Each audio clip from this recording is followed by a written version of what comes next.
Berlin, c'est comme si nous l'accusions pour lui tout seul, alors qu'il n'y en avait pas moins que 4 vers moi qui voulaient être l'accusateur. C'est déjà une remise en question profonde de l'être. Je continue.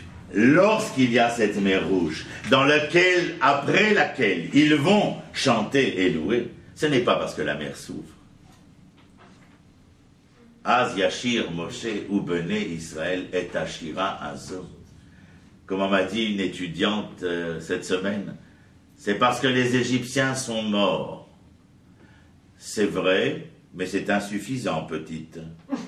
Car le texte de la Mishnah nous dit « Pol oivecha al tismar » lorsque ton ennemi tombe, ne te réjouis pas. Vous entendez ce que je viens de dire? Je le répète.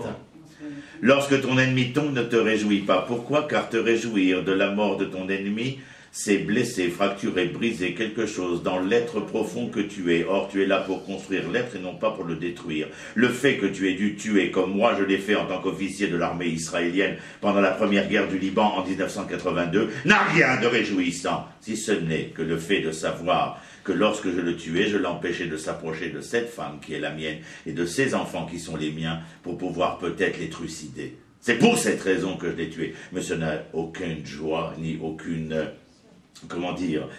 joie ni aucune satisfaction personnelle.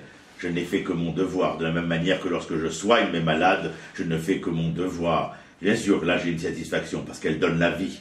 Mais à donner la mort, il n'y a aucune satisfaction. Il y a une nécessité. Ou comme dirait Lévinas, une nécessaire liberté.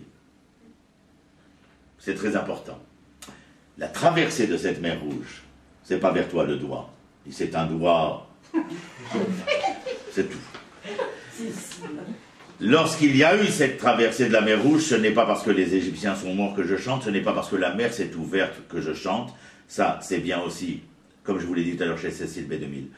C'est parce qu'il y a quelque chose qui vient de se passer dans ce moment-là. Et quand j'emploie le mot passer, c'est à bon escient, bien entendu, parce que je veux ressentir dans mon être profond le mot hébreu.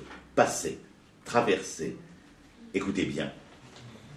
Notre maître Manitou, Léon Yehuda Ashkenazi, Zecher Tzadik Livracha, disait que l'ouverture de la mer Rouge n'est pas si signifiante que cela si on est incapable de voir et d'entrevoir dans l'ouverture de la mer Rouge, non pas l'ouverture d'une mer, mais l'ouverture d'une porte entre l'être objet et l'être sujet après qu'il ait traversé cette porte. Nous n'étions que les objets de notre histoire avant que cette porte s'ouvre, après que la porte soit ouverte. Nous pouvions devenir les sujets de notre histoire, conjuguer l'ensemble des verbes de notre temps et de notre existence à tous les temps, et surtout dans les temps des couleurs de la palette de l'Éternel.